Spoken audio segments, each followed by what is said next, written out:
मित्रांनो, जय महाराष्ट्र. विधानसभा निवडणूक 2024 आता आज प्रचार थांबला आणि महाराष्ट्रामध्ये उद्धव ठाकरेंच्या विजयी 20 पहिल्या उमेदवारांची यादी जारी होते. उद्धव ठाकरेंच्या या पहिल्या उमेदवारांचा विजय रोखणं आता झालंय अशक्य. नावासहित यादी महाराष्ट्रातील 288 मतदारसंघामध्ये उद्धव ठाकरेंनी लढवल्यात 95 जागा. यापैकी उद्धव ठाकरेंना किती मिळणार बघूया. कोण आहेत विजयी आमदार? पहिलं नाव येते संभाजीनगरमधून राजू शिंदे. हे संभाजीनगरमध्ये संजय शिरसाट यांचा पराभव करतील.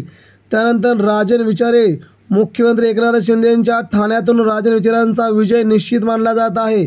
सुधाकर बडगुजर नाशिकमध्ये सुधाकर बडगुजर यांच्या विजयावरती आजच शिक्कामोर्तब झालेलं दिसतंय.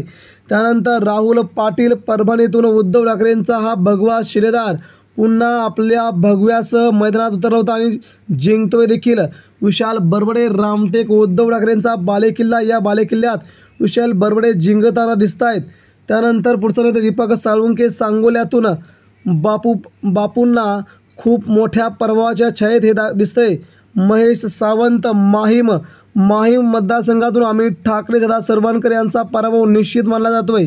बार्शीतून दिलीप सोपल ठाकरेंचे भगवे शिलेदार पुन्हा आपला विजय प्रस्थापित करतील. कळमनुरी मतदारसंघातून संतोष बांगर यांना 4 मुंड्या चित करत उद्धव ठाकरे संतोष टारपे जिंकताना दिसत आहेत. बाळापूर विधानसभा मतदारसंघातून रेकॉर्ड मतांनी पुन्हा एकदा नितीन देशमुख आपला करिश्मा करताना दिसत आहेत.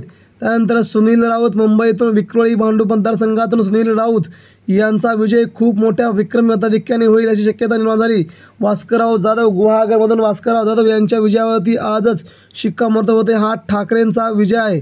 त्यानंतर कैलास पाटील धाराशिवमधून उद्धव ठाकरेंचे शिलेदार कैलास पाटील यांच्या विरोधात तगडा उमेदवार नसल्याने त्यांचा विजय निश्चित आहे. त्यानंतर राजन तेली देखील केसरकर यांना धूळ चारत पुन्हा जिंकतायत.